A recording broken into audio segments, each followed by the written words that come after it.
Bienvenue dans cette émission 2022 vue par le président du conseil départemental des Yvelines, Pierre Bédier. Pierre Bédier, bonjour. Bonjour. On est dans votre bureau, que vous connaissez bien. Oui, hélas, devrais-je dire, j'y travaille beaucoup. Oui, vous y travaillez beaucoup. Et c'est toujours un plaisir tous les matins, comme ça, de revenir dans ce bureau. Le plaisir est toujours intact. Ah oui, bien sûr, parce que d'abord, on est dans un lieu historique. C'est la préfecture des Yvelines, devenue et préfecture et conseil départemental. Les conditions de travail sont quand même très agréables, un bureau grand, lumineux, et surtout des dossiers passionnants au service des Yvelinois. Alors, on va parler de 2022. Si je vous dis comme ça 2022, quel est le premier peut-être événement ou la première chose qui vient à votre esprit? La fin de la pandémie, l'élection présidentielle, la Coupe du monde de foot au Qatar, les JO de Pékin? L'élection présidentielle, on sait qu'elle va se tenir. Pour le reste, rien n'est moins sûr. La pandémie, on n'est pas sûr qu'elle finisse. Les JO de Pékin, si j'ai bien compris, ça va être pas mal boycotté. Et puis quant au Qatar, si, ça devrait quand même se tenir. Allez, espérons que la France remporte une deuxième Coupe du Monde à la finale. La fin de la pandémie, on peut l'espérer. Mais oui, moi j'y crois pas. Je pense qu'on va être habitué, s'habituer à vivre avec ce truc-là, le temps que l'épidémie perde en virulence. Alors, il y a l'enquête annuelle du Cevipof qui vient de paraître sur la confiance des Français. C'est toujours des sentiments, un peu des passions tristes qui dominent, la méfiance, l'amorosité, la lassitude, vis-à-vis notamment de la politique. Quand on les interroge sur la politique, c'est aussi la méfiance, le dégoût même. Comment vous expliquez au fond cette distance qui se confirme quand même d'étude en étude entre les Français et la politique? Alors après, on viendra, cela dit, aux fonctions qui sont les vôtres, qui sont un peu épargnées. La question est rude. Je ne suis pas sûr qu'il y ait une seule réponse. Il me semble que si on pouvait simplifier nos circuits de décision, et en particulier, je crois beaucoup à la décentralisation. C'est-à-dire, la décentralisation, ce n'est pas les déconcentrations. Déconcentration, c'est l'État qui décide de rapprocher ses décisions du terrain. Décentralisation, c'est l'État qui part du principe que les élus, sur un certain nombre de sujets, peuvent faire mieux que lui, et sans doute pour moins cher. Et je crois à la décentralisation. Au début de ma vie politique, je n'y croyais pas. J'étais un jacobin, comme on dit. Je croyais à la puissance de l'État.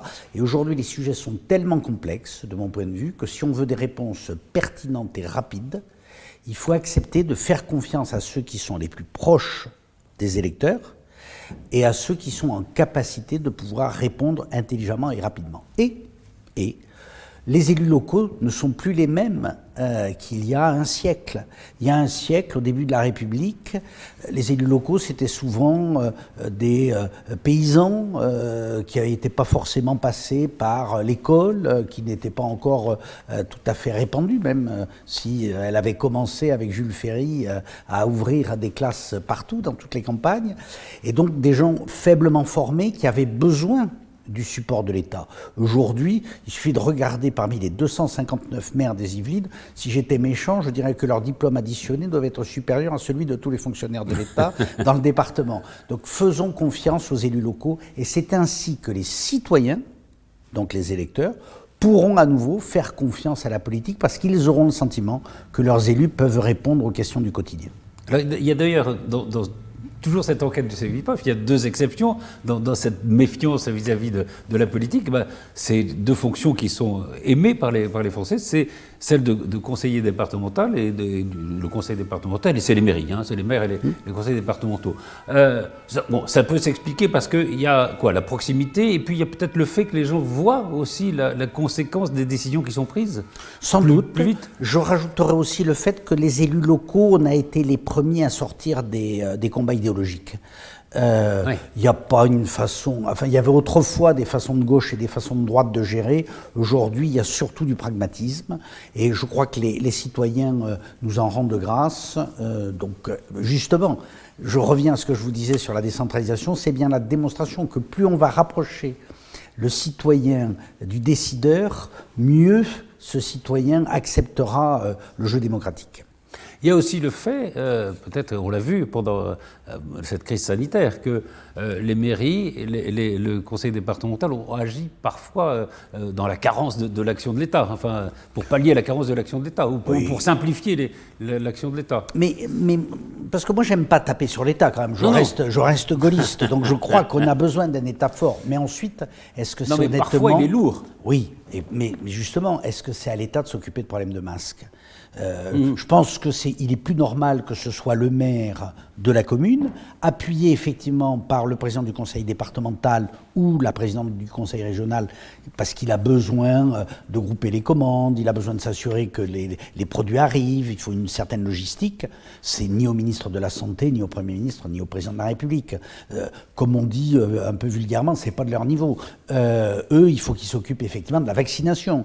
Est-ce qu'on met des milliards sur tel vaccin ou sur tel autre vaccin? Est-ce qu'on pense que le médicament sera plus important que le vaccin, ou il faut faire les deux? Ça, ce sont des décisions stratégiques qui relèvent effectivement de la sphère État. Pour la vie quotidienne, pour le concret, faisons confiance aux élus locaux. Vous souhaiteriez que dans le prochain quinquennat, quel que soit l'élu, qu'il y ait une nouvelle réforme justement de la décentralisation? Je ne le souhaite pas. Je fais plus que le souhaiter. Je pense que le pays connaîtra de terribles tourments dans le prochain quinquennat s'il ne fait pas cette réforme. Cette réforme, elle est une nécessité absolue. Il ne peut pas y avoir de réforme de l'État, dont on voit bien que c'est devenu un magma plutôt ingouvernable et qui coûte de plus en plus cher. On nous parle souvent du déficit de l'État, mais rapporté au PIB. On nous dit c'est 5%, 6%, 7%, ce qui paraît finalement assez anecdotique. Parlons des vrais chiffres. Le budget de l'État, c'est 450 milliards d'euros, 150 milliards de déficit. L'État est en déficit d'un tiers, de 33%. Donc c'est considérable. C'est pour ça qu'on peut dire qu'on va vers la faillite. Donc ne créons pas d'angoisse supplémentaire, mais disons-nous bien qu'il faut arriver à avoir un service public rendu aux citoyens qui coûte beaucoup moins cher, en sachant que il y a des dépenses nécessaires dans un certain nombre de secteurs. Je pense en particulier à la sécurité. Et je ne suis pas de ceux qui pensent qu'il faut réduire à l'aveugle les effectifs de fonctionnaires. Il faut réfléchir. Est-ce qu'on ne peut pas confier à d'autres qu'à des fonctionnaires certaines missions, de façon à pouvoir concentrer effectivement les missions plus essentielles pour l'autorité de l'État, pour l'autorité de la chose publique en règle générale, sur des fonctionnaires. C'est cette révolution-là qu'il nous faut faire, et elle passe par la décentralisation. Donc revenir en gros aux fonctions régaliennes pour l'État, et laisser le reste aux... Laisser le reste aux collectivités qui peuvent le faire en partenariat quelquefois avec les citoyens. J'ai le souvenir comme maire, et actuellement comme président de conseil départemental, on passe aussi par la voie associative pour réaliser certaines missions de service public. On peut même en confier certaines à des entreprises. Donc on n'a pas toujours besoin d'avoir des armées de fonctionnaires. Ça ne donne pas forcément un bon résultat. Ayons de la souplesse et surtout sans a priori idéologique. Et ça, la décentralisation le permettra. C'est la première étape pour avoir un État plus léger, plus svelte, donc plus réactif et donc plus pertinent au service de nos concitoyens. Alors parlons de la présidentielle, puisqu'elle arrive dans 75 jours à peu près, même pas. Vous êtes candidat, Patrice ? Pas encore. Non, pas encore. Mais vous réfléchissez. Un petit peu. Il y a eu on parlait d'abord des primaires, puisque il y avait deux débats dans les primaires, ceux qui voulaient un congrès, dont vous étiez, et puis ceux qui voulaient des primaires ouvertes, finalement c'est le congrès. Alors il y avait beaucoup de gens qui étaient sceptiques en disant ça ne sera pas terrible comme nombre de votants par rapport aux 3 millions ou 4 millions qui avaient voté pour Fillon en 2016. Finalement ça a plutôt bien fonctionné. Oui. D'abord parce que rendons hommage à celui qui a mené toute cette opération, qui est Christian Jacob. Je lui ai fait un petit texto, vous savez, on est comme les Jones, nous on s'envoie des petits textos, pour lui dire qu'il fallait un syndicaliste agricole pour arriver à un tel résultat. Avec beaucoup d'astuces, beaucoup de malice et beaucoup de patience, il a su tricoter une procédure qui a fait totalement consensus, avec une idée de génie, c'est que le deuxième tour ne dure pas trop longtemps, de façon à ce qu'il n'y ait pas de bagarre, et à ce que l'union puisse se faire très vite. Donc je suis très, très, très content que la voie du Congrès ait été choisie. Après, Valérie Pécresse, une Yvelinoise, a été désignée, et tout le monde s'est rangé derrière elle, donc c'est pour moi un grand sujet de satisfaction. Vous n'avez pas pris parti pour le finaliste, enfin entre Valérie Pécresse et Éric Ciotti. C'est la neutralité du président de LR qui... Exactement. Comme président de la fédération, j'étais chargé de l'organisation avec Anne Cabri, qui est la secrétaire départementale. Ça me paraissait un peu délicat d'être à la fois juge et parti. Donc, je n'ai pas pris position au premier tour, je n'ai pas pris position au deuxième tour, mais j'avais indiqué dès avant le premier tour que naturellement, je serais derrière celle ou celui qui sortira du Congrès et que j'appellerais tous nos adhérents, tous nos sympathisants à en faire de même. Alors comment vous la sentez cette campagne? Vous aimez bien les campagnes électorales? Oui, j'en ai fait un certain nombre. Vous en avez fait quelques-unes.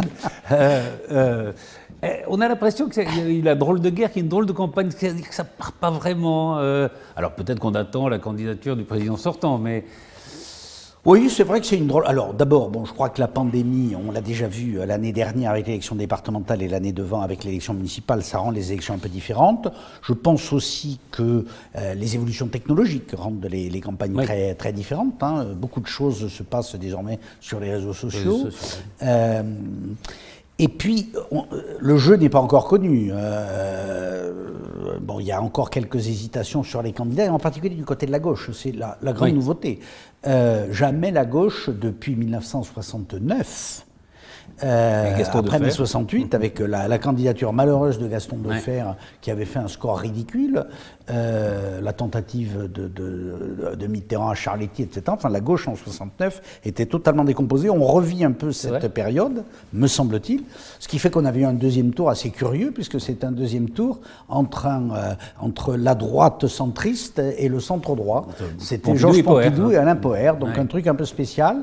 Du coup, une plus faible participation. Avec un parti communiste qui était très fort. Un parti communiste très fort, mais qui n'avait pas pris position au deuxième tour. Jacques Duclos, c'est bonnet blanc et blanc bonnet. Et donc, j'ai un peu le sentiment qu'on est un peu dans cette période, un peu hors norme, hors code. Donc, c'est vrai que ça rend cette compétition électorale particulièrement curieuse. Mais voilà. Mais il y a eu aussi des périodes où les gens avaient l'impression que l'élection présidentielle allait pouvoir changer leur vie. Puis il y avait de grandes batailles idéologiques. On est peut-être revenu aussi de ce sentiment-là. C'est vrai que la période est moins chargée d'idéologie. Mais enfin, l'élection présidentielle reste quand même pour, je pense, tous les Français ce qui structure. Ils ont bien compris que c'était le point essentiel. Peut-être trop d'ailleurs, mais ça rejoint un peu ce que vous disiez sur le caractère un peu désabusé de nos concitoyens par rapport à la politique. Je pense qu'ils pensaient qu'avec l'élection d'un homme, ils croyaient à l'homme providentiel. Alors, il faut dire aussi que De Gaulle nous a mal habitués. Le premier président de la République, c'est l'homme de la France libre. On pouvait difficilement faire mieux. Après, il y a un autre problème qui peut se poser. On voit que les candidats sont à peu près au-dessus, en dessous de 25% maximum. Comment on gouverne avec 20% ou 25%? Parce que après, il faudrait pouvoir faire des alliances. Est-ce que le système politique de la Ve République, justement, n'empêche pas, qui se structure autour du président élu, n'empêche pas un peu ces alliances? Est-ce que vous pouvez vous passer, par exemple, dans un département Oui, bien sûr. Mais alors après, ça renvoie à notre système institutionnel. J'ai eu le bonheur, il y a quelques semaines, d'inaugurer avec Pierre Mazeaud, que les téléspectateurs ne connaissent pas forcément. Pierre Mazeaud, grand juriste d'abord. C'est un très grand juriste. Il a été président du Conseil constitutionnel et il a été au grand alpiniste. Oui, tout à fait, grand alpiniste. Et il a été le premier Français sur l'Himalaya, mais il a surtout été au cabinet de Michel Debré au moment de la constitution de la Ve République. Et donc j'ai pu discuter avec Pierre Mazeaud, donc qui est un de mes grands anciens, et lui est totalement hostile au régime présidentiel. Ah oui, surprenant pour un gaulliste. Tiens. Il considère que c'est une erreur. C'est un gaulliste de toujours. Et il considère que c'est une erreur, qu'en fait, il faudrait revenir à un système parlementaire, parce que le système parlementaire permet justement des accords, des alliances. Alors certains partiront de l'idée des compromissions, mais le compromis c'est pas la compromission. Il faut bien comprendre, exemple, mais voilà, il faut bien comprendre que dans une société complexe, dans une société où désormais, à part l'extrême gauche et l'extrême droite, il n'y a plus la même virulence que dans les années passées.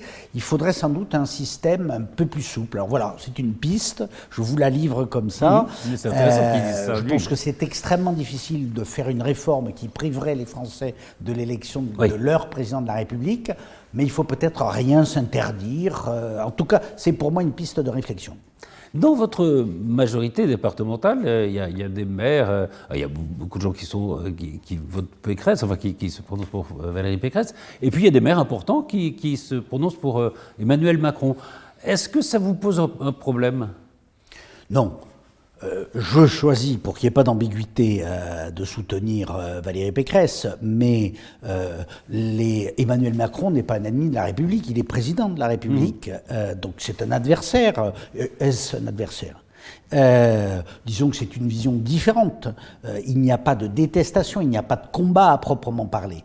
Je considère pour ma part que ces grands-mères MAIRES ont tout à fait le droit. Le maire de Poissy, ont tout à fait le droit de choisir dans cet espace de modération notre candidat. Ça ne nous empêche pas de nous retrouver au conseil départemental, dans la majorité départementale, et en parfaite harmonie, en parfait accord sur bien des sujets. On n'est plus du tout, vous évoquiez la puissance du Parti communiste dans les années 60, donc on n'est plus du tout dans ces clivages terribles, ou même 1981, l'arrivée de François Mitterrand au pouvoir, où la caricature voulait que les chars russes débarquent à la place de la Concorde assez vite. Bon, on a vu qu'on en était bien loin. Je crois que c'est d'ailleurs un des avantages de cette alternance, c'est que ça a permis d'apaiser, de faire qu'on comprenne bien, encore une fois, dans le cercle républicain, toutes les opinions sont acceptables, sauf les opinions extrémistes, qui, de par la violence qu'elles génèrent, ne peuvent pas être dans le cercle de la raison républicaine. Oui, vous auriez un vice-président, enfin quelqu'un qui se prononcerait pour Marine Le Pen, pour Éric Zemmour, ça serait plus compliqué. Très compliqué. Comment pourrait-on admettre qu'un de mes vice-présidents soit zémouriste, alors que M. Zemmour explique qu'il faut que les enfants handicapés n'aillent plus à l'école avec les enfants non handicapés, alors que c'est exactement l'inverse de la politique qu'on mène dans le département, où on essaye nous-mêmes, selon ce mot que j'aime pas beaucoup, mais que j'utilise par commodité, on essaye d'être inclusif nous-mêmes. Donc on voit bien que ces extrêmes ne connaissent pas la réalité des situations, ils oublient surtout que derrière des situations ne sont pas des généralités qu'on trouve, ce sont des visages de femmes ou d'hommes, d'enfants, et qu'il faut donc leur donner le meilleur, et le meilleur passeport, de la modération. Alors on va parler des Yvelines de 2022. Vous avez dit dans vos vœux, je voudrais que les Yvelines restent ce département où il fait bon vivre. Ça veut dire quoi ? Ça veut dire que les Yvelines, c'est une histoire extrêmement prestigieuse. Hein. Ce bureau est à la préfecture est à Versailles. Et Versailles, c'est la première ville nouvelle de France. On a conçu une ville moderne, rationnelle, autour du château, tout à fait remarquable. Donc des villes, il n'y a pas que Versailles. Mantes-la-Jolie est une ville nouvelle du Moyen-Âge, donc un peu moins rationnelle. Saint-Germain-en-Laye est une ville exceptionnelle. Rambouillet. Les villages sont exceptionnels. Donc toute la trame urbaine du département des Yvelines est exceptionnelle, mais elle s'appuie sur des paysages exceptionnels. Donc c'est notre histoire, c'est notre géographie, et aujourd'hui quand on voit, vous l'avez évoqué tout à l'heure, la pandémie, on se rend bien compte que nos concitoyens, ils cherchent cet équilibre entre la ville et la campagne, ils ont besoin de services, seule la ville fournit des services, mais ils ont aussi besoin d'espace. Et les Yvelines, département de l'équilibre, j'essaye de l'expliquer quand je parle de modération politique, je dis aussi d'équilibre, d'aménagement du territoire. Cet équilibre et cette modération qui est la marque yvelinoise, je souhaite de toutes mes forces qu'elle perdure. En tout cas, notre action politique, celle du conseil départemental, va dans ce sens-là. Alors, l'une de vos fiertés, c'est d'être à la tête du département le moins dépensier de France, hein, c'est ça ? Alors le moins dépensier de France, pour ce qu'on appelle, pour que nos concitoyens comprennent bien, les dépenses de fonctionnement. Les dépenses de fonctionnement, c'est les dépenses courantes. Justement, c'est le train de vie. Il faut peut-être faire la différence entre les dépenses de fonctionnement et les dépenses d'investissement. Exactement. Et dans un département, pour qu'on puisse investir beaucoup, parce qu'investir, c'est assurer l'avenir, construire comme on le fait 15 collèges, ou les reconstruire En bois, en biosourcé, comme on dit chez les sachants, parce que ça peut être autre chose que du bois, mais de façon donc beaucoup plus écologique. Développé, on va donner accès en 5-6 ans à tous les enfants des collèges et avant des enfants de l'école élémentaire aux tablettes numériques pour mieux apprendre. Donc tous ces efforts-là, comment peut-on le faire ? On dépense le moins possible dans les dépenses courantes. Il n'y a pas de luxe ici, pas de luxe inutile. Les voitures de fonction, que sais-je, etc. Tout ça, c'est réduit au minimum du minimum. En contrepartie de quoi, on a des excédents sur ce fonctionnement, hein, donc la différence entre nos recettes et nos dépenses, et tout cet argent en excédent permet de faire de l'investissement. Il y a hélas beaucoup de départements qui, quand ils ont fini de faire leurs dépenses courantes, il n'y a plus d'argent, et donc ils ne peuvent pas investir. Et ça, notre fierté dans les Yvelines, ça aide que depuis 25 ans, on est le département le moins dépensier en dépenses de fonctionnement, moins dépensier de toute la France, et ce qui nous permet d'être arrivé à être pour la première fois le département qui, on l'était déjà depuis quelques années, qui par habitant dépense le plus en investissement, mais désormais même en volume. Nous sommes le département qui en volume dépense le plus en investissement. Ça pourrait être un exemple, ça, pour la gestion de l'État, parce qu'on dit souvent... Oh, oui, mais je ne suis pas candidat, je suis d'accord avec vous, mais je ne serai quand même pas candidat à la présidence de la République, malgré je sentais l'appel que vous étiez prêt à lancer. Dans les investissements, il y a notamment 200 millions pour l'université, pour la recherche, la médecine aussi, hein. Concrètement, ça veut dire quoi, 200 millions pour ces secteurs-là ? Ça veut dire pour l'intelligence, en fait. Ça veut dire qu'on accompagne des projets nouveaux ou des projets existants. Donc l'université, on accompagne très fortement Sciences politiques à Saint-Germain-en-Laye, parce que l'Institut d'études politiques de Saint-Germain forme les cadres de demain, des cadres à la fois publics et privés. Donc c'est un outil absolument extraordinaire pour préparer l'avenir. Vous évoquez la médecine, on est en pleine réflexion sur la création d'un hôpital numérique, sur le développement de la télémédecine. Donc l'idéal serait effectivement d'avoir, pour faire que les habitants se déplacent moins, ce qui est dans les nécessités d'aujourd'hui pour éviter la pollution, qu'on puisse avoir un certain nombre de consultations médicales faites par des sommités, mais faites en télémédecine, et pour ce faire qu'on ait un hôpital numérique, ce qui n'empêcherait pas l'hôpital physique, car on aura toujours besoin de soigner les gens, mais pour tout ce qui est diagnostic, on doit pouvoir, grâce à la technologie, à condition d'investir, avoir des conditions d'égalité de soins pour tous les Yvelinois. D'égalité de soins, performant pour tous les Yvelinois. Performant, oui. Justement, on parlait de déplacement, il y a la question de Éole. Oui. Là aussi, vous investissez pour que... Alors, Éole, qui est le prolongement donc, de la ligne E, Éole, qui vient de la Seine-et-Marne, qui traverse Paris, qui s'arrête aujourd'hui à Saint-Lazare et qui ira jusqu'à Mantes-la-Jolie, en desservant toute la vallée de Seine, et qui va permettre de restructurer cette vallée de Seine, qui depuis 30 à 40 ans ne connaît que le déclin économique lié aux difficultés de l'industrie automobile. Mais nous avons aussi le tram 13 qui va de Versailles jusqu'à Achères et on l'espère un jour jusqu'à Cergy-Pontoise. Donc nous participons au développement des infrastructures de transport en commun. Il y a aussi la ligne 18 à travers la Société du Grand Paris. Des infrastructures de transport collectif, les infrastructures de transport par la route. Alors je sais que certains s'y opposent en disant mais non, on ne veut pas de route, on ne veut pas de route. Si on veut des voitures, il faut bien avoir des routes. On ne peut pas avoir l'un sans l'autre. Alors un jour, en plus projetons-nous toujours, un jour l'automobile, elle sera plus polluante. L'énergie, alors je pense que l'énergie électrique est indispensable, mais de façon transitoire. L'énergie sera sans doute avec l'hydrogène. L'intelligence artificielle appliquée à la voiture va sûrement produire du covoiturage en plus grand nombre. On sera propriétaire à plusieurs d'une même voiture pour faire ses trajets professionnels. Donc il y aura beaucoup moins de monde. Donc projetons-nous vers l'avenir. Qui aurait cru à part le département des Yvelines ou le conseil départemental, qu'un jour nous serions un département où le vélo serait un moyen de déplacement pour aller au travail? Personne. Pourquoi? Parce que à l'époque, beaucoup de gens n'imaginaient pas qu'il y aurait un jour le vélo électrique. Or, le vélo électrique change tout. Il a changé tout. Oui. Parce que aller à son boulot en vélo, si vous faites du 10 km/h et que c'est à 15 km, vous mettez 1h30. Oui. En vélo électrique, vous allez mettre 20 minutes.